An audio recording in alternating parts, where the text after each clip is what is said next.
예비선생님 반갑습니다. 너무 과도해. 네, 고맙습니다. 이런 부담되는데 잘 가르쳐달라 박수 친 거죠? 네, 그러겠습니다. 최선을 다해서 제가 강의하겠다고 약속을 드리겠고요. 이 이전에 제가 합격 설명회 강의로 올라와 있을 텐데 사실 그게 OT 강의거든요. 그래서 거기서 새 인사 드렸으니까 그거는 제가 생략을 하도록 하겠습니다. 다만 저 인터넷으로 수강하는 선생님들은 그 OT 영상 합격 설명회 강의를 좀 보셨으면 좋겠어요. 그래서 그거는 제가 제 강의를 홍보하지 않은 뜻으로 한 게 아니고 선생님들 보셔서 알죠.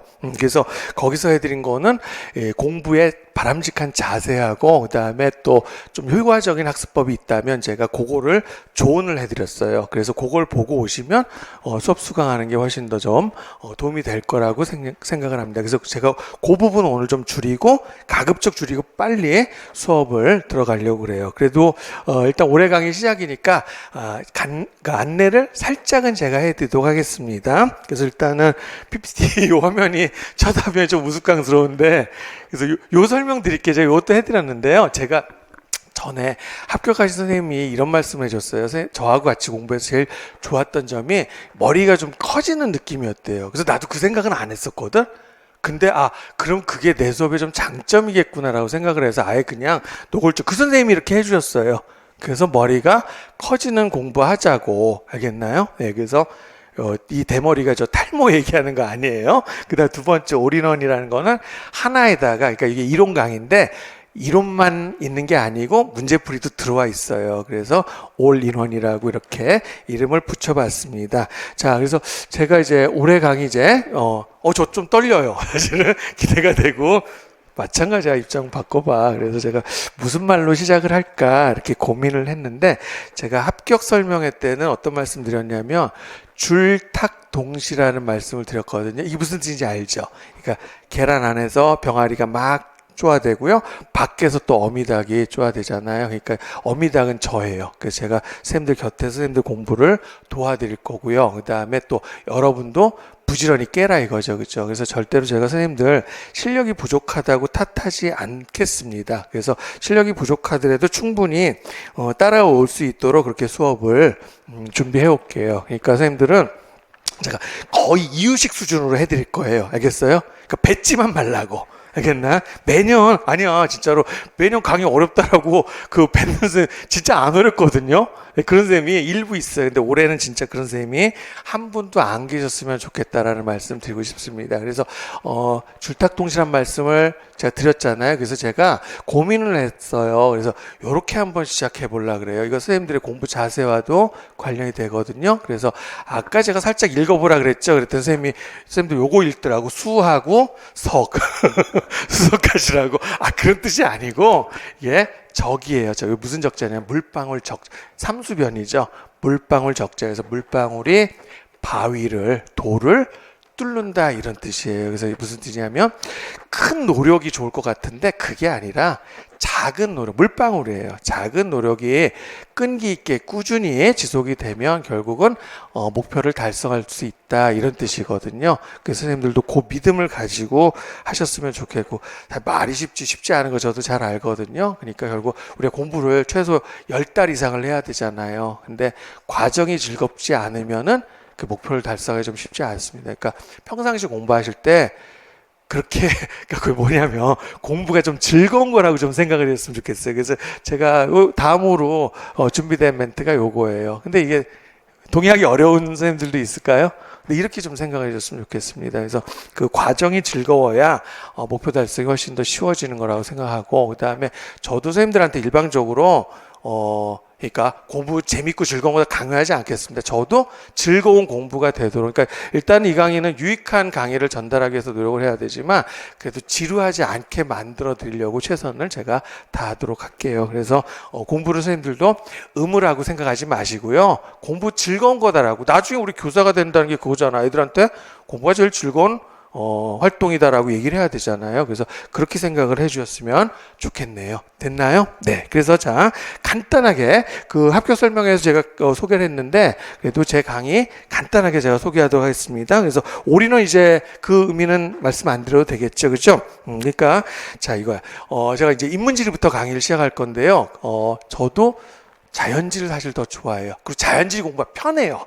교수님들 보면 자연지리 공부는 제가 굳이 강조하지 않아도 열심히 잘 하더라고. 근데 인문지리가 이게 공부하기가 쉽지가 않는 그런 경우가 많고요. 그래서 제가 인문지리 먼저 하는 거고, 그다음에 또 분량이 많다라기보다는 이게 인문지리의 학습 내용을 소화하거나 아니면 좀 뜸이 든다라는 표현을 저는 자주 쓰는데 거기에 좀 시간이 많이 걸리는 것 같아요. 그러니까 인문지리는 공부를 했다고 바로 해서 점수가 효과가 나타나는 게 아니라 통달하는데 좀 시간이 걸린다라고 생각해 주셨으면 좋겠습니다. 그래서 인문지리를 좀 먼저 해주셨으면 좋겠어요. 알겠어요? 그리고 실제로 보면은 자연지리 공부는 편하지만은 우리가 득점은 자 출제자 8명이 들어가는데 각각 10점씩이거든요. 그럼 자연지리는 자 지형학 10점, 기후학 10점, 20점이에요. 그렇죠. 그러니까 뭐가 더 비중이 높아요? 인문지리가 더 비중이 높고 그 다음에 올해도 그랬습니다. 당락은 인문지리하고 그 다음에 지리교육론이 결정을 했어요. 알겠어요? 그래서 인문지리 먼저 해달라고 부탁을 드리는 겁니다. 되셨죠? 네. 그러면 자, 이 강의는 일단은 자 처음부터 그러니까 그렇게 생각하지는 않는데 쌤들이 난 바보라고 생각해도 괜찮아요. 잠깐 초반엔 그렇게 생각할게요. 왜 웃어? 예, 그래서 제가 바보도 따라올 수 있도록 그렇게 강의 전달하도록 하겠습니다. 그래서 항상 그런 거야. 이 기본만 잘해도요 합격하세요 원래는. 근데 이제 사람들이 항상 이런 어려운 걸 못해서 자기가 불합격한다고 생각하는데 쉬운 거에서 항상 실수를 해서 불합격하는 거다라고 생각하셨으면 좋겠습니다. 사실 기본만 가지고도 충분히 합격 근처에 도달할 수 있는데 근데 그래 사람이 또 불안하잖아. 그러니까 뭔가 좀 더 하고 싶죠. 그래서 제가 고급 이론도 소개를 해드릴 건데 분량은 당연히 이게 훨씬 더 많죠. 이게 한 8 정도 되면 이게 2 정도 되는 거예요. 그래서 이거는 왜 하는 거냐면 일종의 보험을 들어드리는 거라고 생각하시면 돼요. 그래서 소위 말해서 말은 쉽지 실수만 안 하면 붙어요. 당연한 거 아니에요? 근데 누구나 또 실수를 해요. 저라고 실수 안 하는 거 아니에요. 제가 자 이명 시험 볼까? 왜 갑자기 누가 한 명 떨어진다 이거 지금 모르지 내가 떨어질 수 있는 거죠. 그래서 자 그래 저라고 해서 반드시 만점 받는 건 아니란 말이에요. 그러니까 누구든 실수하는데 대신에 만회할 수 있는 장치를 내가 만들어줄 수 있다면 항상 그런 생각을 하고 살아요. 그래서 그런 의도로 일종의 백신이라고 생각하셨으면 좋겠습니다. 그래서 매 시간 하나 두 개 정도씩 많이는 안 해요. 근데 하나 두 개라도 매 시간 그렇게 하면 나중 분량이 상당히 많아지겠죠. 그렇죠? 네. 그렇게 하시면 되고 교재를 봤을 때는 어느 부분이냐면 제가 뭐 하나 더 공부하기 이런 식으로 소개하는 부분들이 있어요. 그래서 그런 파트가 조금 고급 이론에 해당되는 거라 생각하시면 될 것 같습니다. 자, 그다음 올이론이라고 했기 때문에 또 이론만 공부하다 보면 지겹잖아요. 그렇죠? 그래서 중간중간에 딱 그만큼 해당되는 만큼을 공부하고도 풀 수 있는 문제가 있다 그러면 기출문제 거기에 같이 풀이를 해드릴 거고 물론 기출문제 강의는 따로 있습니다. 그래서 21세기 문제는 제가 다 풀어드리거든요. 근데 기본이론 강의에서도 기출문제에 어지간한 거는 다 돼요. 제가 대략 보니까 70%가 넘는 것 같더라고요. 그러니까 사실 기출문제 강의가 따로 있지만 2번 푸는 효과가 있을 거라고 이렇게 생각하시면 좋을 것 같습니다. 그리고 응용문제, 그러니까 아직 안 나오긴 했는데 아직 안 나왔지만 그래도 이번 시험은 올해 같은 경우 그러죠. 사실 기출문제가 엄청 중요한데도 불구하고 올해는 사실 기출문제를 반영하기 이렇게 많지는 않았어요. 그러니까 또 우리가 대비해보는 그런 훈련도 좀 필요하다고 생각을 해서 응용문제도 제가 중간중간에 껴놨습니다. 그리고 뭐 각 큰 단어 끝날 때마다 인구지리 끝나고 뭐 도시지리 끝나고 그러면 도시지리나 또 경제진 분량이 많아서요. 그걸 내가 다시 쪼개놨어. 그래서 꼭 각 해당 단원의 문제들을 연습할 수 있도록 제가 조치를 했습니다. 이해되시죠? 네. 그러면은 이제 올해 수업 드디어 시작을 하는데 학교 설명서에 말씀드렸지만 그럼에도 불구하고 잔소리 같지만 간단하게만 제가 말씀드릴게요. 그래서 제가 꼭 부탁드리고 싶은 말씀이 아까 사실 얘기한 바 있어요. 공부 어리광 선생님이 매년 계시는데 오늘도 아마 어디서 나타날 거냐면 인구 구조 쪽 가면은 이제 인구 그 데이터 가지고 계산해야 되는 문제들이 있거든요. 그래서 그런 거에서 그냥 하기 싫어가지고, 나는 초수니까 자꾸 그런 핑계를 대는 사람들이 있는데, 안 그랬으면 좋겠어요. 초수라고 합격성이 더 낮은 건 아니죠. 그렇죠? 그래서 공부는 처음 할 때 제대로 하는 게 저는 좋다라고 생각이 들어요. 그래서 어리광만 피우지 않으면 제가 친절하게 해드릴 거고, 그 다음에 되도록이면 쉽게, 그리고 또 어려운 거는 반복해서 해드릴 거니까 안심하셨으면 좋겠습니다. 자, 그래서 요거야. 모른다고 제가 탓할 거 아니라 그랬죠. 그죠? 선생님들 제가 열심히 친절히 전달해 드리면 좀 받아주셨으면, 변화해야 되잖아. 안 그래? 교사라는 직업은 어떤 직업이야? 아이들의 변화를 이끌 수 있는 사람이어야 되는 거죠. 그죠? 그렇게 좀 생각하셨으면 좋겠고요. 그다음에 두 번째, 자, 매년 이것도 하는 얘기예요. 그래서 올해 합격생을 위해서 저는 강의를 할 겁니다. 알겠어요? 그래서 올해 합격이 목표가 아니라면 굳이 이 자리에 있을 필요가 없다라는 거예요. 동의하실 거죠? 네, 그래서 자, 노란색으로 제가 칠했습니다. 자, 여기 앉은 선생님들은 또 인터넷 수강하는 선생님도 마찬가지야. 절대로 저 내년에 만나지 않을 자신 있으십니까? 대답을 안 하네. 이러면 곤란한데 어떡하지? 당황했어. 마음속으로 대답했죠? 네, 그렇게 믿겠습니다. 자, 그리고 세 번째, 정말 중요한 얘기예요. 그래서 왜냐하면 선생님들이 저 말 잘 아시고요. 선생님들도 저거 중요하다고 생각을 하는데 착각을 하고 있어요. 그래서 선생님들은 어떤 기출문제 중심 공부를 하잖아. 그래서 이 중요학습 내용을 마치 내가 구조화된 것처럼 착각하신 경우가 있는데 절대로 그렇지 않다는 거야. 비유를 들자면 제가 숲과 나무 이런 식으로 많이 비유를 하죠. 다른 선생님도 마찬가지일 거야. 당연히 숲을 먼저 보고 그 다음에 나무를 보는 게 맞지요. 그런데 어떤 중요학습 내용을 자꾸 그걸 숲으로 착각을 하는 거야. 그래서는 안 되고요. 그래서 구조화라는 건 사실 구조화하고 위계화, 개념화는 거의 비슷한 말이야. 그래서 공부에 질서를 자꾸 부여하는 거라고 좀 생각을 하셨으면 좋겠어요. 그래서 여기 이제 준비된 멘트가 학습 내용을 위계화 작업을 하라 이거죠. 그죠? 그래서 아마 한 페이지 넘기시면 인구 파트의 구조도가 나와 있을 거야. 그래서 우리가 큰 줄기부터 가는 줄기로 자꾸 이렇게 쪼개나가는 거죠. 그렇죠? 그러면 결국 요것 자체가 뭐가 되는 거야?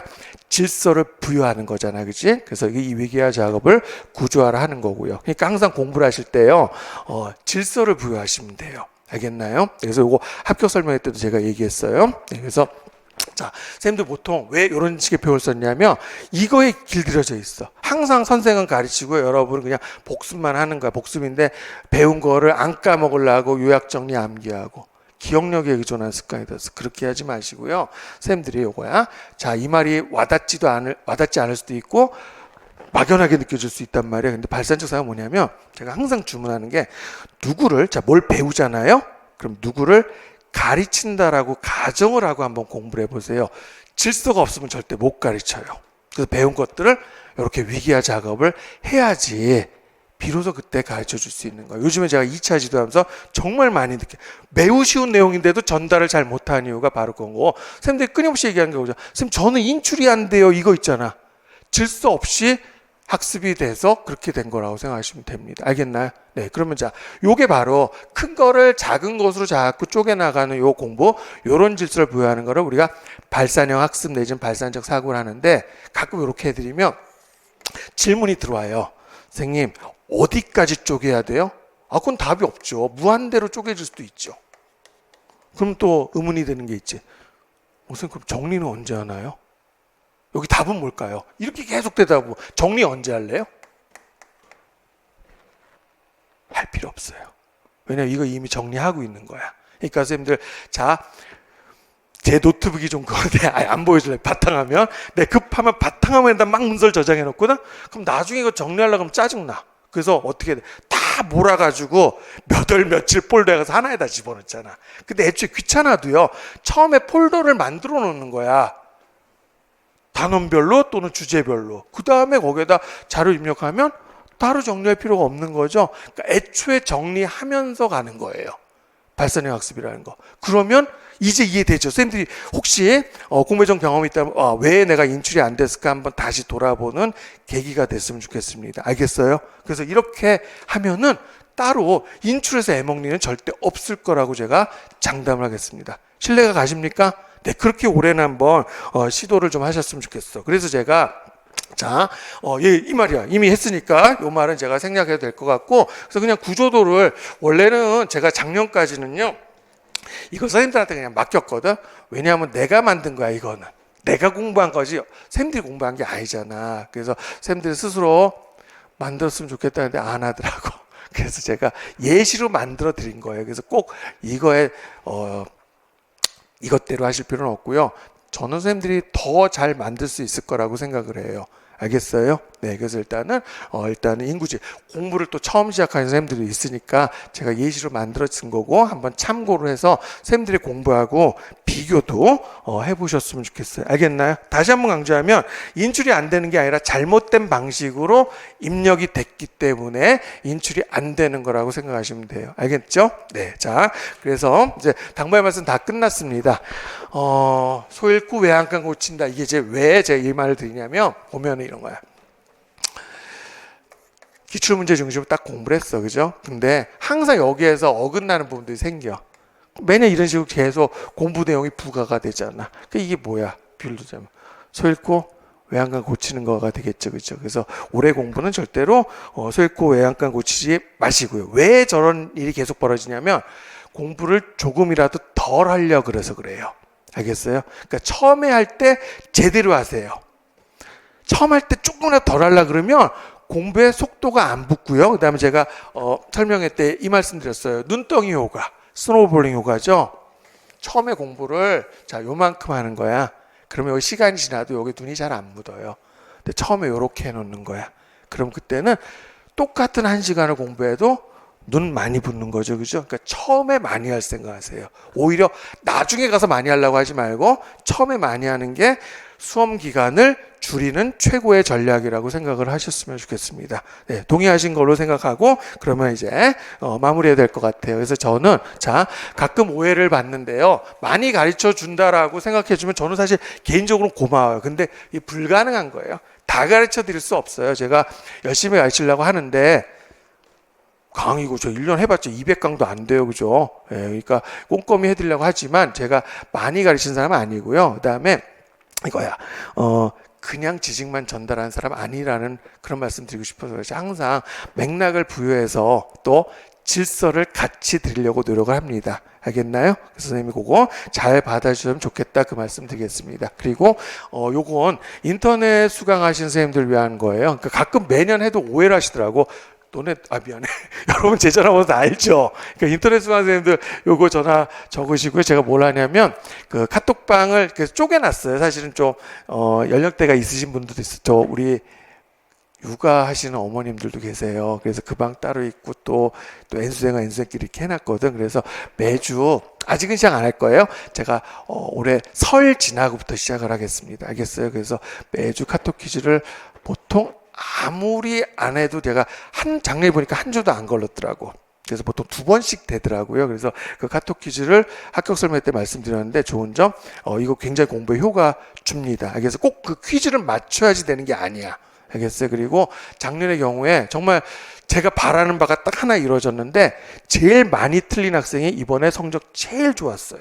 그래서 제일 많이 틀리면서도 계속 저한테 카톡 퀴즈를 보내는 거예요. 그래서 많이 틀리는 사람이 결국은 이기는 법이다라는 거죠. 그렇죠? 알겠어요? 그래서 틀리는 거를 두려워하지 않았으면 좋겠고 틀리는 걸 자꾸 두려워하면 실력 향상의 기회도 그만큼 멀어지는 거라고 생각을 하셨으면 좋겠습니다. 됐나요? 네. 그러면은 저의 당부의 말씀은 다 끝났습니다. 그래서 인문지리 중에서도요, 제가 인구지리부터 시작을 할 겁니다. 그래서 왜 인구지리부터 시작하냐면 선생님도 오늘 첫날이라서요. 예습 못 해오셨잖아요. 그렇죠? 그래서 일종의 그래도 가장 부담이 적은 데가 얘고요. 자, 도시지리는 10점이고요. 경제지도 10점. 그다음 요거 합해서 10점이에요. 그래서 벌써 30점 넘어갔지. 그래서 인구지리는 요거는 4점을 출제하거든요. 그래서 왜 그러냐면은 인구지리 전공자가 거의 출제를 들어갈 가능성이 없어요. 그렇기 때문에 요걸 GIS 쪽에서 그 GIS 지도학 6점을 내는데 합해서 이렇게 10점을 내도록 해요. 그래서 인구지가 분량이 좀 적기 때문에 선생님들 워밍업 차원에서 시작해도 괜찮다 이런 생각을 해봤고 그 다음에 인구지리만 제가 강의를 하는 게 아니라 핵심은 이거죠. 도시지리하고 경제지리가 가장 메인입니다. 그러면 도시지리하고 경제지리 그 일종의 예습 내지는 배경 지식을 제가 인구지리 시간에 가능한 부분들이 있거든요. 그래서 그거를 같이 해드리려고 인구지리로 정했습니다. 그래서 아마 인구지리는 수업 따라오는데 부담은 전혀 없으실 거라고 제가 장담하겠습니다. 근데 분명한 거는 매년 한 문제는 나와요. 그래서 한 페이지 표지 딱 넘기시면 인구지리 리스트가 있죠. 출제 리스트가. 한번 펴보실래요? 네, 출제 리스트. 그래서 어떤 파트가 제일 많이 나왔습니까? 거기 보면 제가 자 인구지리를요 이렇게 쪼개놨어요. 그래서 인구지리는 아까 구조도라고 생각하면 일종의 이런 거야. 큰 틀을 이제 우리 노트북에서 이게 폴더들이 될 거 아니야. 그 폴더 대신 우리 그냥 서랍이라고 하자고. 그러면 자 인구가 전반적으로 분량이 적지만 폴더들을 5개를 만드는 거죠. 그러면은 이 폴더들의 이름이 인구 성장, 그다음에 구조, 분포, 그다음에 이동, 인구 문제 이렇게 5개로 되어 있습니다. 그래서 그 중에서 선생님들이 뭐가 제일 많이 나왔는지 얘기를 좀 해주실래요? 대답하기 귀찮아? 왜 왔어? 그럼 인구 구조하고 인구 이동이 가장 많이 나왔습니다. 그래서 요게 아까 말씀드린 전공자가 못 들어가는, 전공자 안 들어가는 것과 무관하지 않습니다. 그래서 전공자가 들어가면 이론 파트를, 그러니까 이론과 관련된 내용을 출제를 많이 할 텐데 전공이 안 하다 보니까 팩트 중심으로 가는 거야. 그러면 팩트 중심으로 한다 그러면 제일 내기 쉬운 게 인구 구조예요. 그 다음에 어차피 요 인구 이동도 팩트들을 많이 다루거든요. 사실 인구 이동은 뭐 높은 수준의 에펙트가 아니라 선생님들 여기 기간제 해보실지 모르겠는데 고등학교 세계주의 수준이면 사실 됩니다. 그렇죠? 그래서 요 두 개가 거의 보면 최근에 와서 보면 교대를 출제하고 있죠. 그래서 올해는 이게 나왔거든요. 계산하는 거. 그러면은 선생님들은 이제 뭐 예상하면 돼요? 물론 틀릴 수도 있지만 아마 인구 이동이 유력하지 않을까 이렇게 생각하셔도 돼요. 그렇다고 해서 또 이거를 안 하고 그런 공부 구조 안 된다 그랬죠. 그죠? 그러니까 이거 빼먹고 이게 이제 주로 나오니까 이거 중요한 것만 또는 시험에 주로 나오는 것만 하시면 곤란하다는 말씀을 드리겠습니다. 알겠죠? 네, 그래서 비전공자이기 때문에 비전공자가 많이 되니까 요 인구 구조는 철저하게 올해 문제가 그거예요. 올해 출제된 문제들을 이런 걸 계량형 문제라고 하는 거죠. 데이터를 이용해서 그거에서 이제 답을 찾아가는 그런 문제고요. 그 다음에 얘는 팩트이긴 하지만 최근의 현상이에요. 그래서 가장 중요한 용어를 하나 말씀드리고 들어봤을 거예요. 디아스포라라고 하는 거예요. 그래서 자 트랜스 인구, 그러니까 트랜스 인구죠. 국가를 초월해서 초국가적 인구 이주를 말하는 건데 예전에는 자 외국을 한다 그러면 그냥 이민 가는 거야. 그래서 원 기원자하고 완전 단절이 된 거거든요. 자 유럽 사람들이 미국으로 다 이민 갔죠. 근데 그냥 미국 사람 된 거잖아. 그래서 그 사회의 어떤 질서에 동화돼서 사는데 요즘에는 안 그래요. 가서 교통통신이 발달해지니까 그냥 이민을 갔는데도 불구하고 다시 돌아올 수도 있고, 그 다음에 기원지하고 지속적인 관계를 맺어요. 그래서 그러한 현상을 디아스포라라고 하는 거거든요. 원래 이제 유대인의 유배라는 말에서 나왔어요. 그렇기 때문에 아주 요게 단골로 출제가 되고 있는 거죠. 이해됩니까? 네. 그래서 그 두 개가 중요하지만 그냥 나머지 것들을 우리가 공부를 좀 하셔야 됩니다. 그래서 보통 이론 강의인데 인구 파트는 이론적인 거는 그렇게 중요하진 않습니다. 아까 말씀드렸잖아요. 전공자 잘 안 들어가서. 그래서 이론 파트가 만약에 그래도 우리가 혹시 모르지. 자, 여기에서 인구 쪽에서 인구지리에서 대가는 경상대에 계시는 이정석 교수님이 가장 대가라고 할 수 있는데 만약에 그 교수님 들어간다 가정을 하면 이론을 낼 수도 있잖아요. 그러면 이 이론은 크게 두 가지 쪽으로 우리가 정리를 할 수 있을 것 같아요. 하나가 인구 성장과 관련된 그런 이론들이에요. 그래서 기본이 오늘 여기서부터 시작을 거의 할 겁니다. 그래서 멜서스라는 사실 이 사람은 인구지리학자가 아니라 경제학자인데 사실 인구지리로 더 유명한 거죠. 그래서 멜서스라든가 그 다음에 마르크스 상대 저 중요하지 않고요. 이 보저럽이라는 이분은 여자 경제학자예요. 사실 좀 안타까운 게 지리에서 언급되는 학자들이 지리학자들이 거의 없어. 그래서 그리고 또 미리 말씀드리면 인문지리 쪽은요 제가 학자들에 대해서 끊임없이 소개를 할 거거든. 그래서 그 이유는 뭐냐면 학자들의 성향을 알면 그것만으로도 답을 맞출 수. 올해 문화지리가 그랬어요. 그래서 결국 계속 학자들하고 연결시키거든요. 그죠? 물론 그게 때로는 낚시일 수도 있어. 그러니까 제가 어찌됐든 간에 학자들 소개하는 거는 게을리하지 않도록 하겠습니다. 그래서 요게 핵심이에요. 일단 인구 성장과 관련된 것은. 그 다음에 인구 이동은 팩트를 주로 다루긴 하지만 인구 이동과 관련된 이론들도 많아요. 근데 사실 인구 그 이동도요, 요거 색다를 게 없어요. 쌤들 이미 알고 있어요. 쌤들 거리 조락이란 말 아십니까? 뭡니까? 아무래도 거리가 멀어질수록 이동량은 줄어든다 이런 뜻이잖아. 그거야. 거리 조락의 창시자는 누구냐면 라벤스타인이라는 사람이에요. 알겠어요? 그래서 처음에 라벤스타인, 우리는 주로 지프의 중력 모델을 쓰지만 원조는 라벤스타인이에요. 그리고 요 라벤스타인의 이론을 계승한 사람이 리라는 사람이에요. 그래서 요게 이제 배출 흡입론이라고 하는 거야. 많이 시험에 나왔죠? 그 다음에 젤린스키라는 사람의 또 이론도 있어요. 그런데 올해는 젤린스키가 어디서 나왔냐면 문화지리 학자이기도 해요. 그래서 올해는 문화지리에서 아마 지문에서 기출문제 보신 사람도 알 거예요. 젤린스키 이름 나왔었죠. 그 사람이 이 사람이야. 알겠어요? 네. 그리고 신기하게 나올 만한데 아직까지 안 나온 사람이 하나 있는데 이 패터슨이라는 사람이에요. 그래서 제가 볼 때는 만약에 이론을 건드린다고 하면 패터슨 정도가 아직 안 나온 것 중에서 나올 수 있는 그런 주제라고 생각이 듭니다. 이해되셨습니까? 그래서 아마 인구주의 파트 열심히 쓰시고 계시네요.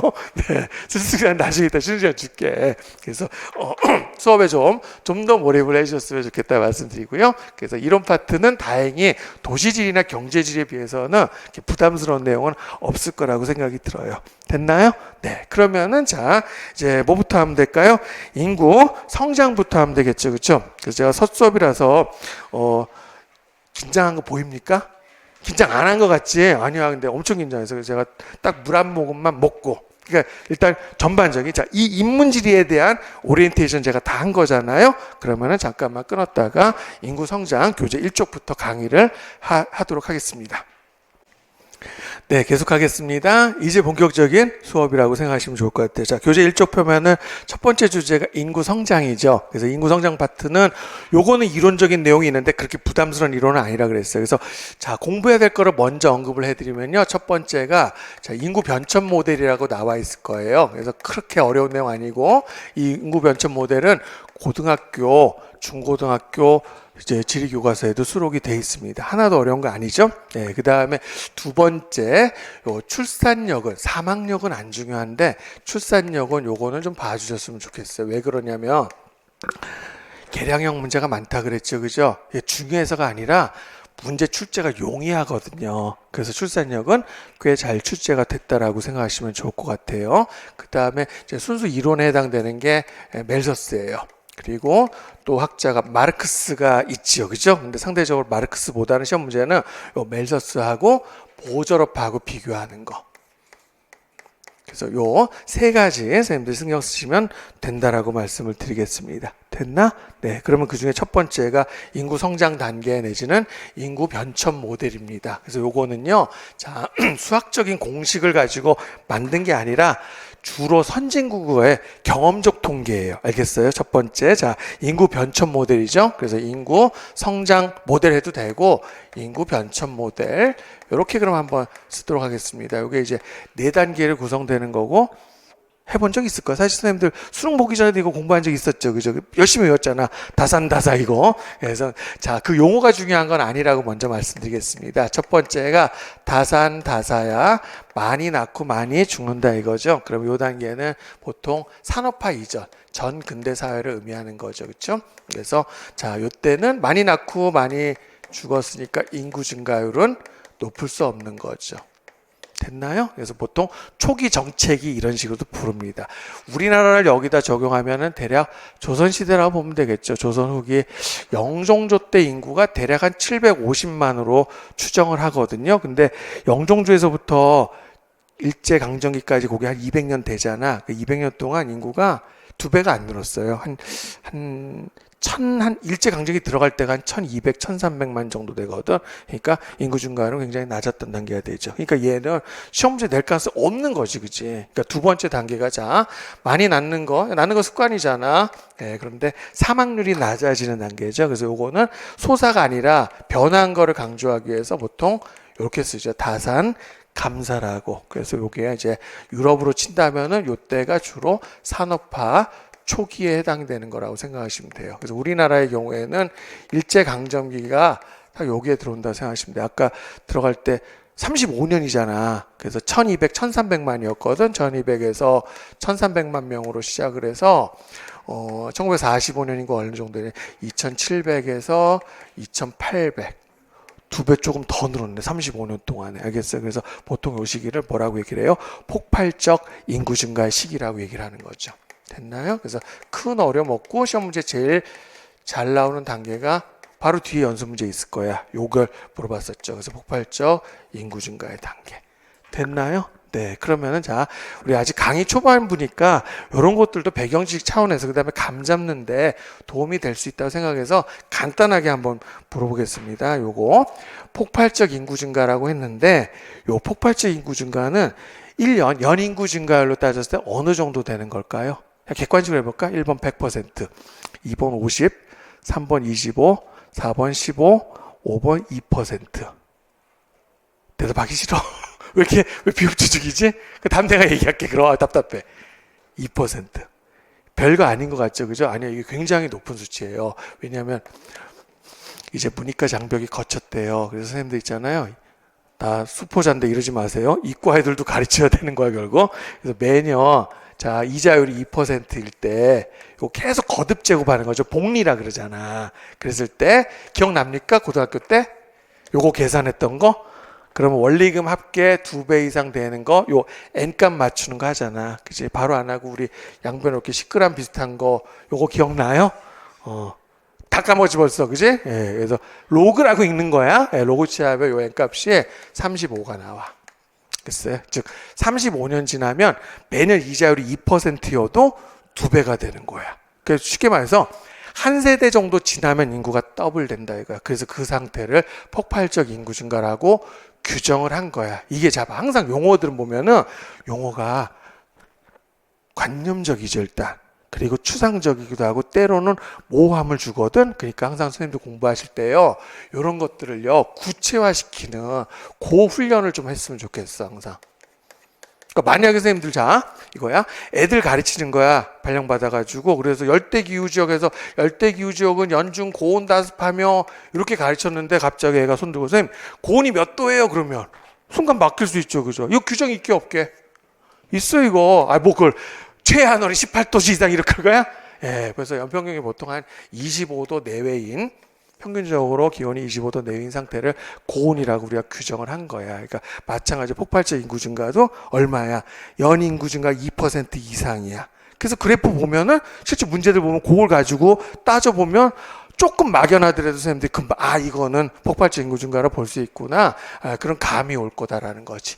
이해되나? 네. 그러면은 자, 요거 됐습니다. 그래서 우리나라의 경우에 일제 강점기고요. 그다음에 자, 요거의 원인이 뭐예요? 그러면 감사의 원인. 막연하게 대답하지 말고 막연하게 대답해 볼게요. 인구 부양력이 향상돼서. 그게 막연하잖아, 그지? 좀 더 구체화 시켜보는 거야. 뭐 때문에 그럴까? 잘 살게 돼서 그거라기보다는 뭐예요? 영아 사망률이 급감해서 그죠? 백신이야 이게 위생계에서. 그래서 요 감사의 직접적인 원인은 영아 사망률 급감이라고 쓰시면 됩니다. 그래서 우리나라의 경우에 아까 제가 그 일제강점기 들어갈 때 1200에서 1300을 추정한다 그랬잖아. 왜 그러냐면 그때는 인구 센서스가 없었어요. 그래서 우리나라의 경우에 1925년에 인구 센서스 처음 하거든요. 일제강점기 때. 그래서 이때 우리나라 사람들의 기대 수명, 그러니까 즉 태어나면 얘가 보통 평균적으로 몇 살까지 사느냐 이거죠. 그죠? 그래서 몇 살이었는지 혹시 요것도 한번 퀴즈를 가볼까? 맞춰보실래요? 자, 1번. 지금 현재 얼마지? 지금 우리 80세 넘었어요. 그리고 여러분은 이 중에는 아마 저는 몰라도 100살 이상 사는 사람이 나오지 않을까 이렇게 생각이 듭니다. 알겠죠? 네, 그래서 80세 넘었는데 이때 몇 살이었을까? 1번 지금보다 낮았겠죠? 65, 55, 45, 45? 오, 그래? 좀 더 남았는데 35, 25. 그건 아닌 것 같아. 내가 앞에 힌트 줬지. 뭐가 낮아진 거라고? 영아 사망률. 그러니까 실제로 이때 태어난 애들이 25살 되면 죽는다는 뜻이 아니야. 살 사람은 5, 60까지는 사는 거야 평균적으로. 근데 갓난아기 사망률이 높으니까 평균을 팍 깎아먹는 거야. 아프리카 국가들의 통계 자료를 한번 찾아보세요. 그러면요 지금 현재 아프리카 국가들 기대 수명이 한 35세 내외예요. 그러면 정말 35살 되면 죽는다는 뜻이 아니고 영아 사망률이 아직 높은 국가들이 꽤 많구나 그런 뜻입니다. 그래서 그 좀 오래됐는데 우리 2006년도에 독일 올림픽이 아니구나. 독일 월드컵 때 굉장히 생소한 나라지 토고란 나라랑 우리가 붙었어요. 근데 토고의 국가 정보 나와 인구 얼마 거기 기대 수명이 나오는데 깜짝 저렇게 되나? 27점 몇 세가 되는 거야. 그러면 축구 선수장 그 정도 되지 않아?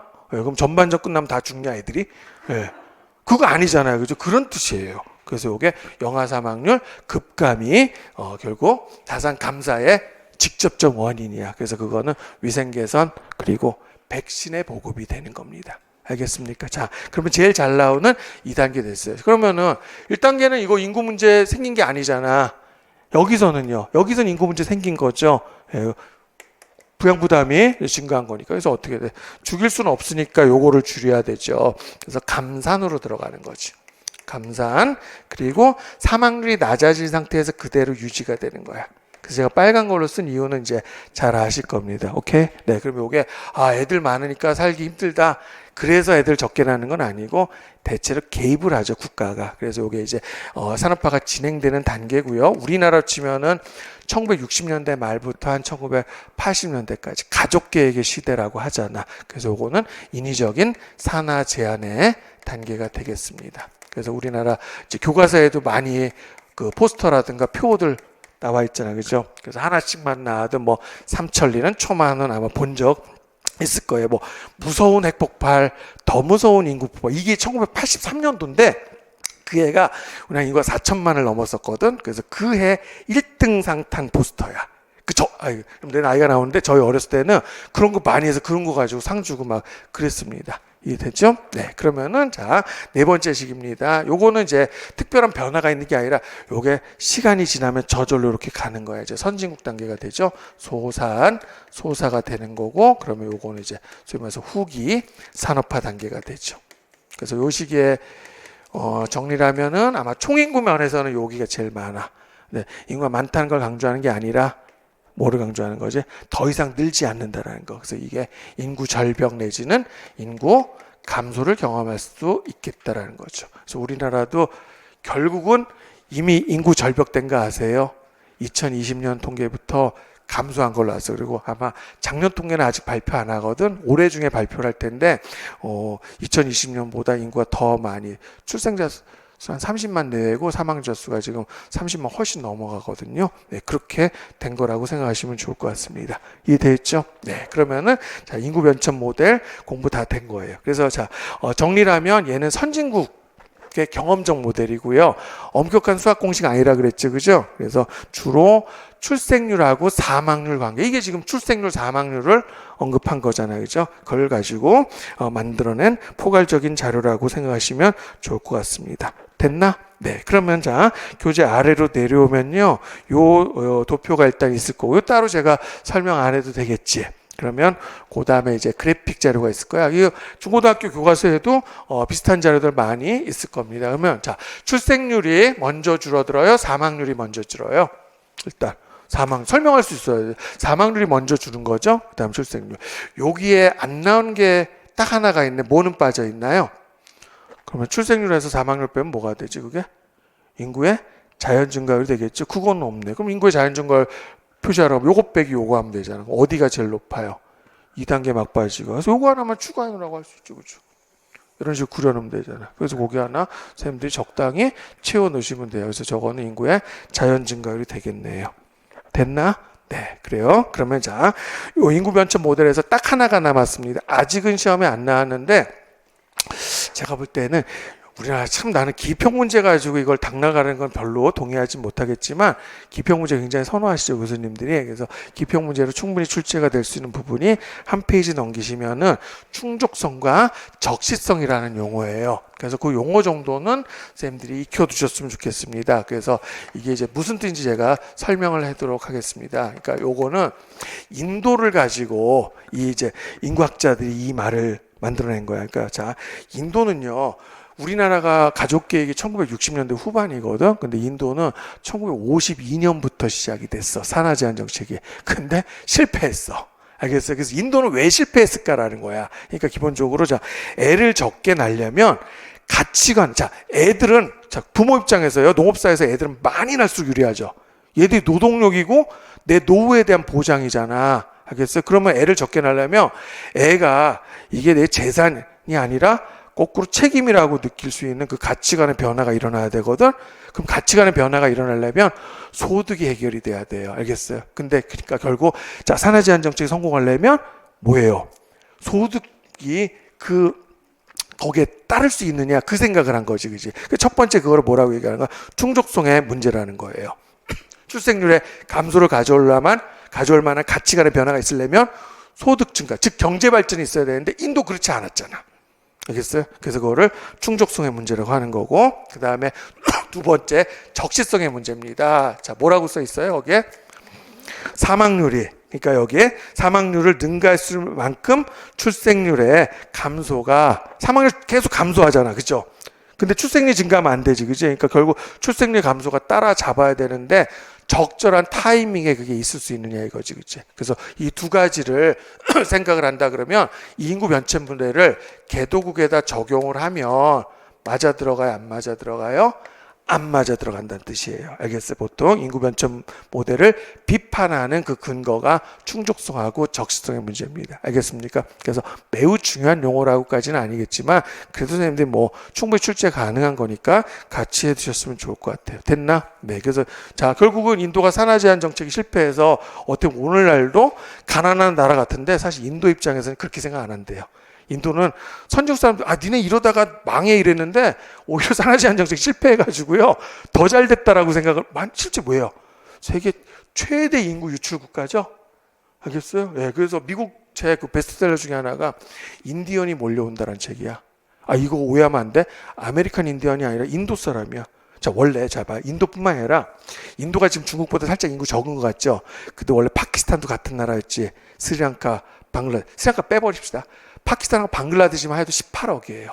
그러니까 전 세계. 자, 미국 책 이름이 뭐냐면 인디언이 몰려온다도 있었고 인디언이 지배하는 세상이야.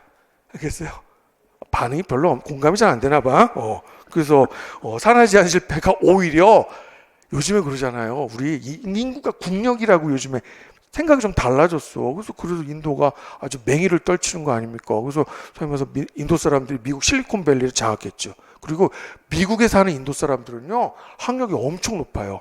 미국 사람들 평균 대졸자 비율이 한 40% 되는데 인도 사람들은 70%가 넘는다 그러죠. 그러니 어떤 말이 나오는 거야?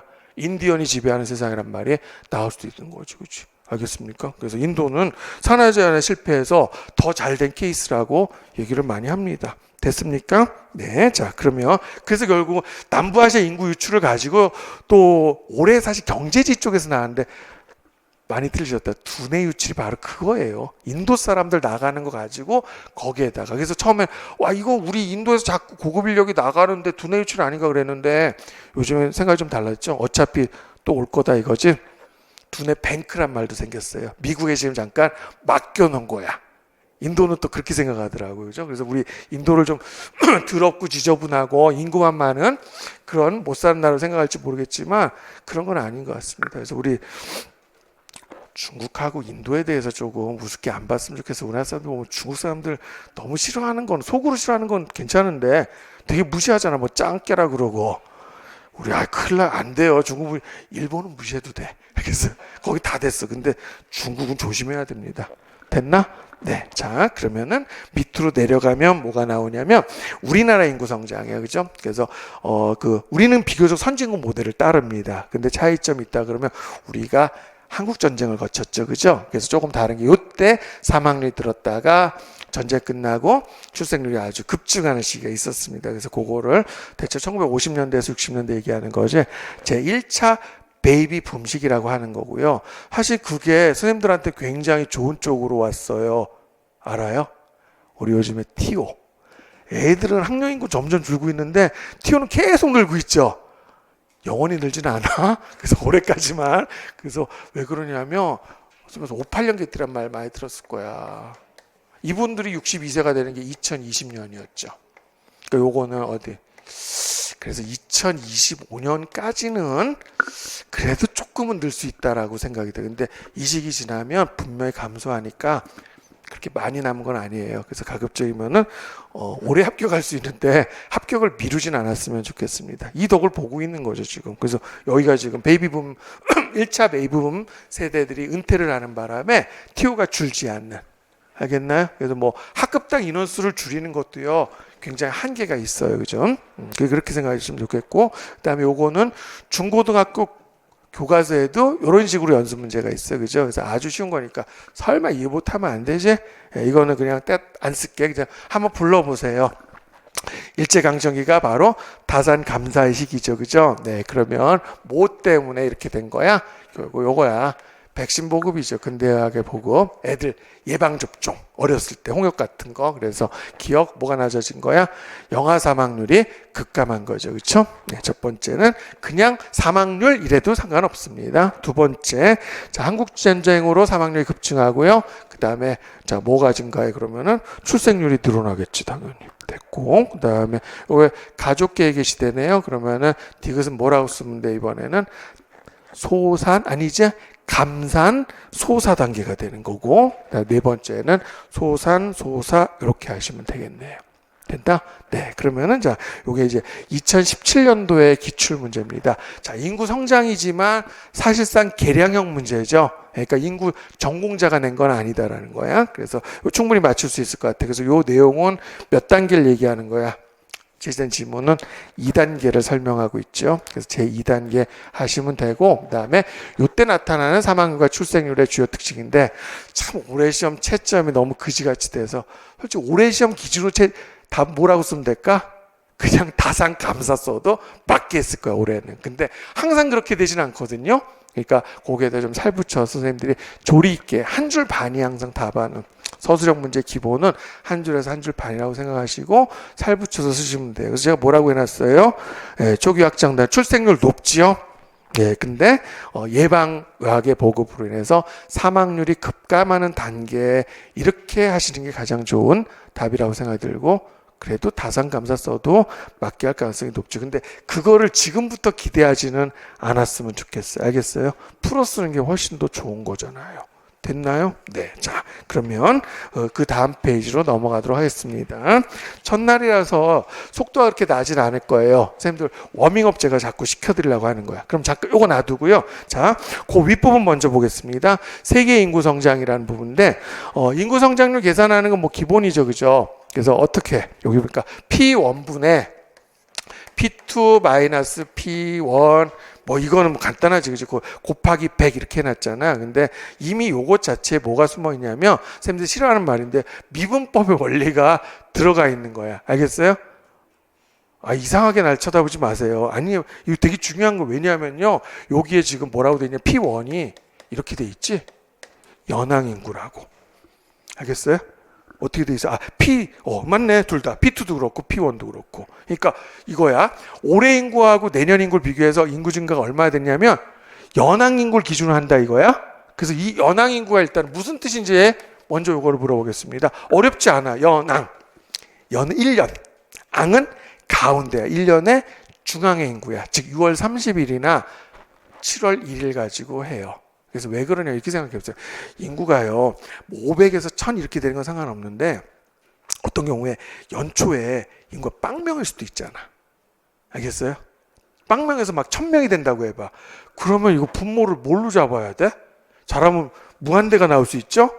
이해되나요? 네, 그 다음에 1000인데 또 뺐더니 빵 이렇게 나올 수 있죠. 그래서 그거를 가운데 값을 취하는 거예요. 알겠나요? 그래서 연항인구에다가 여기 동그라미 하나 쳐두셨으면 좋겠습니다.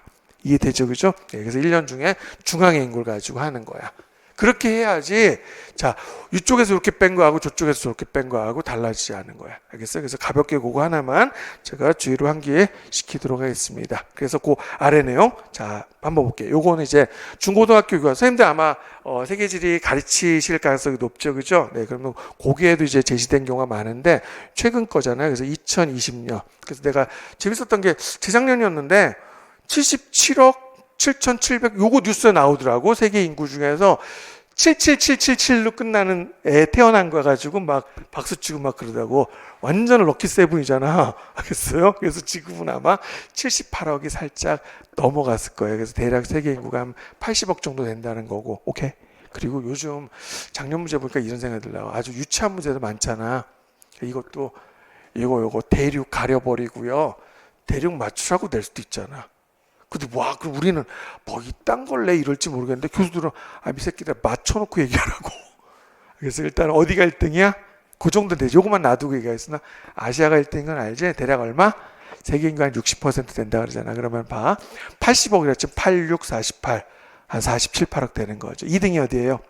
아프리카죠. 그렇죠? 그러니까 아프리카의 증가 속도 보시면요. 자, 원래는 아프리카가 유럽보다 언제까지는 1990년까지는 적었어요. 그죠? 근데 지금 어떻게 돼? 30년 지났는데 봐요. 아프리카 30년 지났더니 얼마 됐어요? 2배 이상 됐죠. 그러니까 아프리카 인구 중 나이지리아를 꼽는데요. 나이지리아가 그게 최근에 나왔던 문제잖아. 나이지리아가 연인구 증가율이 4.2%거든. 그래서 내가 강의 처음 할 때 나이지리아 20년 전에 이러면 내 나이가 또 뽀록 나나? 나이지리아 인구가 8천인가 9천만인가로 시작을 했던 것 같아. 근데 지금 2억 넘었지. 세계 7대 인구 대국이 된 거예요. 그래서 아프리카가 유럽을 초월한 지 꽤 됐습니다. 됐나? 근데 유럽은 가만히 보니까 어디한테도 추월당할 것 같아. 지금 현재는 라틴 아메리카가 4등이죠. 근데 조만간 뒤집어지겠네, 그지? 거기까지만 하시면 될 것 같습니다. 알겠어요? 굳이 제가 세계 인구 대륙별 순위, 그러니까 굳이 따지면 뭐야? 아시아, 아프리카, 유럽, 라틴 아메리카, 앵글로, 오세아니아 이렇게 되는데 쌤 잘 하실 수 있겠죠? 그 정도는 가벼운 주제고요. 어차피 아이들 가르칠 때 분명히 또 말씀하게 될 겁니다. 그리고 요 도표 가지고 요거 하나만 한번 생각을 해보자고. 자, 세계 가장 많이 신봉되는 종교는 기독교잖아. 그럼 세계 기독교 세수로 나누죠. 개신교. 우리는 개신교가 많아. 그 다음에 성당 다니는 사람 뭐고, 우린 천주교를 하는데 가톨릭이죠. 그 다음에 동부유럽은 그리스도교라고 하죠. 그죠? 셋 중에 뭐가 제일 많아요? 어떤 인구가? 우리나라 기준이면 개신교 인구가 많잖아. 근데 전 세계에서는 이거 기본적인 거야? 뭐가 제일 많아요? 가톨릭 인구가. 보세요. 라틴 아메리카는 거의 가톨릭이야. 90%. 근데 유럽은 얼마? 가톨릭이 반은 안 넘어요. 왜냐하면 개신교도 있고 그리스도교도 있으니까. 그걸 따지면은 결국은 미국을 거기에다 추가한다 그래도 전 세계에서 기독교 중에서 1등은 카톨릭이 1등이 되는 거야. 근데 우리나라는 개신교보다 카톨릭이 한 3분의 1 정도밖에 안 돼. 그러니까 우리나라는 그냥 일반적으로 교회 다닌 사람이 성당 다닌 사람 3배 많은 거지. 근데 전 세계에서 우리가 그러니까 이거야. 조심해야 되는 게 기독교, 크리스트교라고 했을 때 선생님들 뭐를 먼저 떠올려야 돼요? 가톨릭을 먼저 떠올리는 거다. 이거 조심했으면 좋겠습니다. 됐나? 네, 그러면은 그 밑에 바로 요 문제 풀어도 될 것 같아. 크게 어렵지 않아요. 그래서 일부러 요건 답 안 달아놨어요. 요걸 뭐야? 일종의 이런 내가 이런 말 했나 아까? 자, 따라해 볼래요? 패러프레이징. 이제 어색해. 한 번 더. 자, 패러프레이징. 뭐냐면은 계량형, 즉 데이터가 주어지고 그 데이터를 텍스트로 환원시키는 거야. 알겠어요? 그래서 그거를 단락 바꿔쓰기 이런 뜻이에요. 그래서 텍스트로 제시되면 그래픽화 해보고. 근데 우리는 이제 임용시험 됐죠. 어떨까? 그래픽이 먼저 나오고 텍스트로 바꾸는 그런 능력을 테스트하겠죠. 그죠? 그래서 일종의 전환 능력, 치환 능력이라고 생각하시면 돼요. 그러니까 요거를 뭘로 바꾸는 거야? 여기 A, B, C가 주어져 있잖아. 그 A, B, C를 아까 인구 변천 모델에서 몇 단계에 해당되는지 그거를 한번 패러프레이징 해보라 이런 뜻입니다. 자, A 한번 그럼 얘기해 봅시다. A 각각 반영 보니까 사망자 수가 급감하네. 반면에 출생자 수는 상대적으로 덜 감소했네요. 그럼 사망률이 급감한 단계가 몇 단계예요? 2단계가 되겠죠. 그럼 요 A는 2단계, 즉 다산 감사의 단계가 되겠네요. 맞습니까? 네, 그래서 보니까 A 국가는 자 인구 증가를 봐요. 봐봐. 인구 증가 2% 넘잖아요. 그렇죠? 아까 내가 말씀드렸지, 그죠? 근데 이제 B 국가 보세요. B 국가는 뭐가 더 사망률 감소하는 것보다는 출생률이 더 많이 떨어지네요. 그럼 요거는 뭐라 하면 돼요? B는 감산 소사로 바꿀 수 있냐 이거야. 그러니까 막연하게 풀지 마. 알겠어요? 정확하게 이렇게 따져가면서 하란 말 구체화시켜. 그럼 이제 C는 마지막으로 뭐 남았어요? 얘는 시간이 지나면 저렇게 되겠지? 예, 그래서 이거는 소산, 소사 이렇게 바꾸면 되죠. 됐나? 다시 한번 이 문제의 핵심 뭐라고요? 얘를 이렇게 바꾸면 되는 거야. 예, 그래서 자, 그럼 봅시다. A 국가는 의료 환경이 빠르게 개선되었을 거죠. 당근이잖아, 그죠? 그다음 두 번째 A 국가는 급격한 인구 팽창, 폭발적 인구 증가의 단계고요. B 국가는 이제 산업화와 도시화. 우리나라 이제 1970, 80년대 떠올리시면 되겠네요. 네, 그리고 네 번째 B 국가가 인구 증가율이 감소하는데 사망자 수의 증가 때문이야? 말도 안 되는 거죠, 그죠? 오히려 출생률을 떨어뜨리려는 산화 제한 정책일 가능성이 높은 거죠. 됐고 마지막으로 C국가 이제 우리도 여기에 들어섰죠. 출산 장려 정책. 뭘 해도 쉽지 않아요. 그죠? 솔직히 말하면. 네. 그러면은 3쪽의 문제도 풀어봤습니다. 넘겨도 되겠습니까? 네. 그러면 넘기면 제가 아까 출산력하고 사망력 중에서는 실제로 출제는 주로 뭐야? 출산력이 주로 출제가 될 거예요. 그쪽에다 선생님들 타겟을 맞추시면 돼요. 그래서 자, 요거를 띄워놓을까요? 네, 그러면 일단 거기 보면은 여러 이제 출산력 지표들이 있는데 문제 내기 쉬우니까 최근에 나왔던 것이 합계 출산율이라는 것이 이제 시험에 나왔거든요, 그죠? 그래서 위에 보면은 자, 첫 번째가 조출생률인데 요건 아까 그냥 인구 증가로 조금 다른 거는 조는 천분율 따지는 거 생각하시면 돼요. 그래서 왜냐하면 아까 인구 증가율이 2.3% 이러면 별거 아닌 것 같잖아요. 근데 엄청난 거였죠? 근데 봐, 요렇게 비교를 해봐. 이렇게 주는 거하고 느낌이 달라요. 항상 이게 숫자의 거짓말이야. 그치? 그래서 결국 뭐야? 인구에서부터 천분율을 많이 쓰는 거야. 백분율 했을 때 이게 감이 잘 안 오거든요. 그래서 이거 그래서 출생률 그렇게 천분율을 쓰는 겁니다. 이해됐죠? 네, 그 다음에 거기 보면은 연령층별 출산율화 돼 있어. 그러니까 한마디로 연령대잖아. 요런 거를 코호트라고 불러요. 급간이란 뜻이야. 급간, 구간. 코호트 격리 알죠? 코로나 때 많이 들었잖아요. 그죠? 그래서 아예 그냥 통째로 그 구간을 격리시켜버리는 거잖아. 그래서 합계 출산율이라는 것은 연령층별 출산율을 다 더한 거예요. 알겠어요? 그래서, 결국 이제 뭐가 돼? 여기 보면은 곱하기, 그 계산법에 보면은 곱하기 5 이렇게 돼 있을 거야. 그래서 그건 뭐냐면, 보통 0세에서 4세, 5세에서 9세, 연령대가 5개씩이거든. 그래서 곱하기 5하고 1000으로 나누는 건데, 근데 뭐 어떻게 해도 돼요. 그냥 200으로 나눠도 상관없는 거지, 그지? 그래서 결국 자, 합계 출산율 의미는 가임 여성 한 명당 태어나는 아이라고 보시면 돼요. 그래서 보통 우리나라의 경우에는 합계 출산율을 이렇게 계산하거든. 15세에서 49세 여성이야. 알겠어요? 그런데 여기 보니까 이거 좀 다르죠. 10세도 있죠. 그래서 이게 우리나라 자료가 아니라 어디 자료예요? 미국이야. 그래서 미국은 좀 그래요. 우리는 15세는 돼야지 애를 낳는다 생각하는데 거기는 10세부터. 알겠어요? 이유 나한테 자꾸 묻지 마. 나 곤란하니까. 알겠어요? 네. 그래서 우리랑 좀 기준이 다른 거야. 그래서 15세에서 49세 여기 연령대 여성을 뭐라고 하는 거라고? 가임 여성이야. 알겠어요? 그래서 가임 연령 기간의 출산 빈도를 파악하는 그런 거야. 그래서 합계 출산이 나온 적이 있었고요. 오케이. 하나가 더 나왔죠. 그 밑에 보시면 뭐가 나와 있습니까? 총 재생산율이에요. 그래서 요거는 끊어서 읽어야 돼요. 총재가 아니고요. 총이야, 총 재생산율. 알겠습니까? 그래서 무슨 뜻이냐면 난 이거 보면 조금 그 불쌍한 게 생각나는데 쌤도 우리 쇠고기 먹잖아. 안 먹니? 돈이 없어서 사줄게. 자, 나는 돼지고기를 안 먹어. 참고로 안 그렇게 생겼죠, 그죠? 진짜요. 난 돼지고기를 안 먹어요. 예. 이슬람교라서 그런 건 아니라니까. 아무튼 자, 우리가 먹는 쇠고기가 얘가 나이가 몇 살인지 생각해 본 적 없죠? 몇 살이게요? 평균적으로 우리가 먹는 쇠고기가 2살 안 돼요. 최대 30개월이에요. 그러니까 2살 반이야. 늙은 소가 2살 반이야. 와, 인간 잔인하죠, 그죠? 예. 몰랐지? 근데 걔네는 그래도 2살은 살잖아. 젖소는 어떨까요?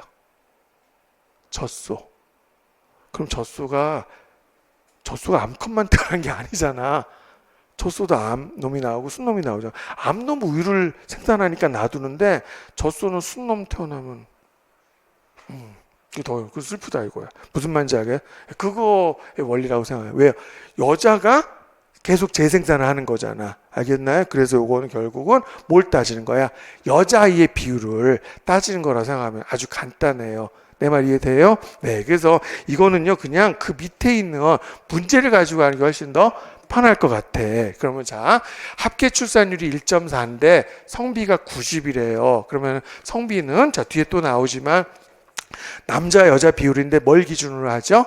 여성 100명당 남성 수야. 그러면 성비가 90이란 얘기는 자, 남자가 90명이고 여자가 100명이라는 뜻이잖아요. 오케이. 그러면 여기서 자, 성비가 1.4명이 태어나면 그 중에 몇 명이 여자가 되는 거야? 1.4 곱하기 요거 얼마야? 다 합친 게 190이죠. 그 중에 100이 여자라는 뜻이잖아. 알겠어요? 그럼 요거를 곱하면 얼마가 나올까? 0.7368 이런 식으로. 알겠어요? 이렇게 나오는 거야. 그래서 그거를 뭐라고 얘기를 하는 거예요? 총 재생산율이야. 알겠나? 즉 뭐가 기준이에요? 합계 출산율이 기준이지. 근데 거기 합계 출산율에다가 결국 어떻게 돼요? 성비를 감안해서 여자아이의 비율이야. 알겠어? 이게 또 아까 젖소 얘기했다고 그렇게 생각하지 마시고요. 참 안타깝지만. 그래서 그러면은 요 수치가 나오는 거지. 사실은 문제가 좀 수준이 있으려면 요거를 물어봐야 되는데 문제가 뭐냐면 얘가 계산이 딱 떨어지지 않아. 그래서 훨씬 쉽게 낸 거죠. 그 얘는 굉장히 쉽죠. 왜? 1.2명인데 성비가 100이지. 그럼 얼마야? 여자 100명, 남자 100명이라 뜻이야. 그러면 여기에다 그냥 2분의 1 곱하면 0.6 나오는 거잖아. 그래서 요거는 답이 어려웠어요? 쉬웠어요? 쉬웠어요. 사실 그래. 이거 고등학생들이 이런 문제, 우리가 임용문제 이걸 푸는 거를 고등학생들이 알면 선생에 대한 존경심이 좀 줄어들지 않을까 나는 사실 그런 생각 들어요. 그러니까 나는 근데 여기까지도 괜찮다고 생각해. 이거보다도 더 못한 문제도 계속 나오니까 우리 좀 짜증나요. 내 노력이 좀 정당하게 평가가 받는 그런 느낌이 잘 안 드는 거 아닙니까? 알겠나요? 네, 그래서 여기 자 합계 출산율 그 다음에 총 재생산율에 제가 밑줄을 그어놨는데 이 부분은 이미 기출이라고 생각하시면 되고 그 다음에 하나만 더 밑에 모아비야 모아비 이건 뭐야? 엄마하고 어린아이 비율이죠, 그죠? 그러니까 소개반 선생님들 이제 합격하시면 이런 선생님들 있어.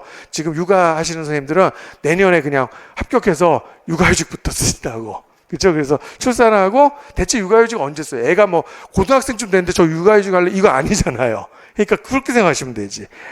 만 4세 이하의 아동이라고 생각하시면 돼요. 0세에서 4세 인구 엄마에 대한 됐나? 그래서 그거를 모합이라고 하는 겁니다. 됐나? 네. 그러면 자, 한 페이지 한번 넘겨보겠습니다. 그래서 출산력, 사망력 중에서 출산력이 훨씬 중요한데 요거를 얘기를 안 할 수가 없죠. 그래서 그 다음 내용은 요거는 좀 고급이에요. 그래서 제가 항상 드린 말씀이 인문지리는요, 제가 개론서 읽지 말라 그래도 선생님들 꼭 읽어주시라고 했고 제가 아까 수업 들어오기 전에 그래서 기본서들 알려드렸습니다. 근데 인구지리만큼은 인구지리 책 제가 가지고 들어왔거든요. 그래서 인구지리는 제가 봐도 이현 교수님 책이 다른 이현 교수님 책은 제가 좀 디스할 때도 있는데 요건 제가 디스할 거 없어요. 그래서 책 좋습니다. 근데 꼭 봐야 되는 건 아니에요. 제가 그렇게 처리를 다 한 거죠. 그래서 요게 조금 고급이라고 생각하는 부분이 한 페이지 넘기면 요게 주어져 있나? 그럼 요 자료가 나온 텍스트가 있을 겁니다. 그렇죠? 그래서 요 부분은 좀 생각을 해 주셨으면 좋겠고 나는 이거는 시험에 나오고 안 나올 따라서 우리가 이건 좀 생각해 볼 만한 문제. 그리고 대체로 또 정책 결정한 사람들이 남성들이 많잖아요. 그러니까 우리 출산 장려 정책은 좀 공감 능력이 떨어지는 사람들이 입안하는 경우가 많은 것 같아요. 그다음에 또 좀 선거철인데 누구는 뭐 여성가족부를 없애겠다고도 하고 그렇잖아. 그다음 또 누구는 뭐 매달 100만 원씩 매달 100만 원 준다고 이게 될까? 출산 장려 정책 성공할까? 저는 그거 말도 안 된다고 생각해요. 그래서 왜 우리가 진짜 출산장 매달 100만 원씩 줘도 그래 낳는 사람이 조금 늘어날 것 같긴 해. 근데 그렇게 큰 효과가 없는 이유가 바로 요것 때문에 그렇습니다. 그러니까 자 시간이 지날수록 예전에 애들 많이 낳잖아. 그거 뭐 때문에? 자녀 효용성 때문에 그런 거야. 근데 요즘에 적게 낳잖아요. 자녀 효용성은 점점 감소해. 소득원으로서. 근데 뭐야? 가치관의 변화. 양육비만 더 늘어나는 거죠. 그죠? 근데 그 양육비라는 게 경제적인 비용만 있는 것이 아니라 심리적 비용이 있다라는 거야. 그래서 자, 결국 자녀 효용성은 줄어들고요. 그다음 뭐야? 비효용성은 늘어나는 거잖아. 그러면 그 양육 비용을 자, 경제적인 비용하고 그다음에 경제적이지 않은 비용.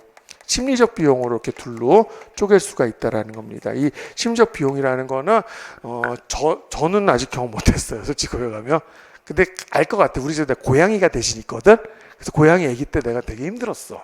공감 안 해주네. 자, 아기가 나면 갓난아기 때 저 얼마나 얘가 말을 제대로 못하는데, 그죠? 아파서 우는 건지 배고파서 우는 건지, 그죠? 그래서 근심 걱정 늘어나게 되겠지, 그죠? 그 다음에 또 어린애들 바깥에 놓으면 뭐 스쿨존이라고 그래서 생긴 거잖아. 아이들이 아무래도 교통사고율이 높단 말이야. 그래서 그런 것들이 바로 심리적 비용이 되는 거야. 알겠나요? 그 다음에 또 여성 입장에서 뭐야? 이게 모성애를 요구하는 부분이 바로 심리적 부분이라고 생각하시면 돼요. 그래서 이 심리적 비용과 경제적 비용으로 나눌 수 있는데, 경제적 비용도 다시 직접 비용이야. 양육 비용이죠. 예전에 저희 때는요, 제 인생 최대 컴플렉스가 뭐냐면, 저는 유치원을 못 다녔어요. 사실 그 컴플렉스가 지금까지도 와. 근데 요즘에는 뭐 유치원 서로 보내려고 난리도 아니지, 그지? 예, 그래서 아무튼 그런 양육 비용도 당연히 늘어나지만, 이것보다 사실 더 중요한 게 두 번째 기회 비용입니다. 기회 비용은 무슨 뜻입니까?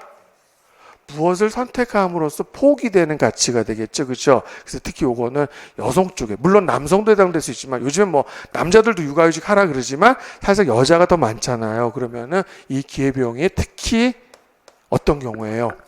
고학력 여성으로 갈수록 기회비용이 커져요.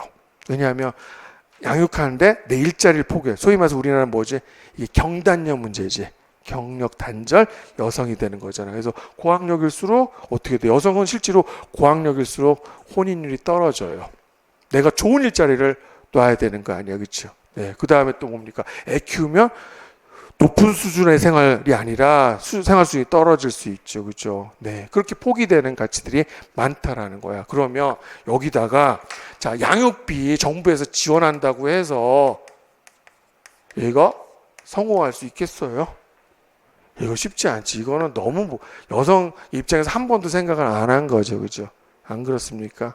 예, 그래서 우리 이것만큼 내가 그렇다고 페미니스트는 아니에요, 절대로. 근데 최소한 이거 뭐야? 우리 국가 사회가 유지되는 거와 관련되는 거잖아, 안 그래요? 그래서 이거는 남성들이 좀 감수성을 가지고 이 정책 결정에 좀 임해야 된다, 그런 생각이 들어요. 그래서 아직까지 안 나온 건데. 그렇게 크게 어려운 건 아니죠. 그 다음에 또 낼 수 있는 게 기출문제에서 요거는 아닌데, 저희 말해서 인구 이동, 이주와 관련해서 이런 식으로 답을 요구하는 게 하나 있었어요. 어차피 상황은 다른데 뭐야? 맥락은 또 비슷한 그런 답이 있었거든요. 그래서 이렇게 정리하는 건 나쁘지 않다라고 생각이 듭니다. 그 다음에 그 텍스트를 읽어보시면 선생님들 충분히 알아낼 수 있잖아요. 그죠? 그래서 기회비용 가장 중요한 건 뭐야? 고학력 미혼 여성, 그래서 뭐라 그러지? 고학력 미혼 여성 보고 그 용어가 생겼죠. 브리짓 존스라고 하죠. 영국에서만 영화 알지? 원래 소설이었는데 브리짓 존스 일기 알죠? 안 봤어? 네, 그래서 결국은 3편에서는 2편에서 결혼하던가 아무튼 3편의 제목이 브리짓 존스 베이비일걸? 네, 그래서 이렇게 결혼해서 여기 애기 낳았잖아. 이 영화 안 봤어요? 그래서 안 봐. 그래, 보란 뜻은 아니야. 그래서 나 이것도 준비했는데. 그래서 여기 이제 요게 유명한 장소예요. 여기 영국의 런던의 노팅힐이라는 곳인데 요거 되게 영화에서 중요한 곳이에요. 저 레스토랑. 그래서 올해 합격을 하셔가지고 쌤도 여기 와서 남자친구나 여자친구랑 가서 이렇게 식사도 하시고, 나는 비추 맛없어. 알겠어요? 여기 런던 맛이 하나도 없어. 그래서 가서 그냥 사진만 찍고 와. 알겠어요? 네, 그래서 여기가 노팅힐 뒤에도 나오겠지만은 또 공교롭게도 배우가 겹쳤어. 여기 휴 그랜트란 배우가 나오는데 노팅이란 영화에도 휴 그랜트가 나오거든요. 그래서 여기는 이제 휴 그랜트가 사는 집이야. 줄리아 로버츠하고 나왔던 그 영화도 안 봤어? 야, 노팅힐은 알아야 돼. 이거 수능에 되게 많이 나서 수능에만 2번 나왔던 거. 네, 그래서 여기 고집인데, 그래서 이때만 해도 나 돼지 아니었죠. 네, 코로나 때문에 내가 나 돼지잖아 지금 솔직히. 그래서 좆대로 빨리 가야 되는데 반응 없네요. 자, 그래서 저는 그래도 조금 감수성이 있다라고 좀 흉내내고 싶거든요. 그래서 제가 이 말을 했더니 맘시충이란 말이 있더라. 요즘에 육아하시면서 우리 임용고사 응시하시는 선생님들 있잖아. 그래서 진짜로 이랬으면 좋겠어요. 선생님들 반대할 거지 여기는. 알아. 그게 막 다른 입장인데 사실 이런 것도 우리가 좀 생각해 볼 만하지 않을까. 그리고 요거는 딱 여성에만 해당되는 거 아니고요. 남자도요. 그죠? 네, 충분히 저 정도 나중에 선생님들이 애를 낳아서 이렇게 육아를 해보면 아, 내가 왜 이거 처음에 반대했을까 아마 그런 생각 들지도 몰라, 그치? 그래서 저런 게 꼭 있었으면 좋겠다라는 거. 반응 되게 안 좋다. 되게 이기적이다, 니네. 예, 그쵸? 그래서 진짜로 이런 합격 수기가 나오지 않을까요? 9점 올라가잖아. 안 그래? 그래. 그래서 필요하다고 생각이 듭니다. 이대로 가면 계속 인구 주는데 그럼 노동력 감소고 그죠? 국가 경쟁력 떨어질 수 있는 거지. 그러면 또 뭐야? 외국인들에게 문을 열자 그러면 그것도 안 되겠다며. 그럼 많이 낳든가. 근데 많이 낳을 수 있는 구조가 아니잖아. 그래서 참 진퇴양난인데요. 우리 한번 고민해 볼 필요가 있는 문제라고 생각이 듭니다. 됐나? 네. 그러면 자, 출생력 쪽이 더 중요하다 그랬고요. 사망력은 요거는 그냥 가볍게만 보시면 돼요. 뭐냐면 선진국하고 개도국하고 이제 사망원이 다른데 이 코로나가 이거 망가뜨렸어요. 그죠? 이게 어디가 개도국일까? 개도국은 사망 원인 중에서 이게 전염병으로 인한 사망 원인이 높은 거고 선진국은 상대적으로 뭐야 이게 성인병이죠. 근데 지금 오히려 코로나 보니까 아프리카가 오히려 코로나 덜 당하고 있죠. 예. 그러니까 오히려 선진국들이 지금 이러고 있잖아. 안 그래? 그래서 내가 볼 때 이거는 낼 가능성이 거의 없다라고 봅니다. 그래서 출생력 그쪽에 더 투자를 하셨으면 좋겠네요. 그래서 참고로 이게 특히 요게 해당되는 게 이게 동부유럽이 그래요. 자, 우리나라도요. 남자가 78세, 여자가 84세. 지금 현재의 신생아가 태어나면 기대 수명이야. 이거 점점 길어지지. 그러니까 남녀 비율이 6살 정도 나잖아. 근데 동부유럽은요. 어느 정도냐면 남자가 한 55세, 심지어 이렇게 20살 차이 벌어진 데도 있어요. 이유가 뭐게요? 술이에요, 술. 술로 인한. 동부유럽 춥죠? 그러니까 러시아 보드카 100도짜리 먹어봤니? 그죠? 그래서 먹고 우리 그런 사람도 있어. 보여줘 막 보드카 딱 마시고 그냥 라이터 딱 켜고 불 붙는 거. 근데 안 뜨거워. 나 해봤어. 아니 안 뜨거워요. 진짜야. 해. 그래. 이거 좀 그러니? 이거 커트하자. 자, 아무튼 그래서 진짜야. 그래서 워낙 그게 많아가지고 남자들의 평균 기대 수명이 훨씬 나아져. 그래서 내가 작년에도 얘기했는데 러시아 갔을 때 모스크바였는데. 대낮에 있잖아요. 갑자기 알지? 봉고차. 봉고차가 내 거의 한 10m 앞으로 해서 상가로 돌진해가지고 나는 당연히 뭐라고 테러인 줄 알았죠, 당연히. 근데 알고 봤더니 그냥 음주운전이었어요.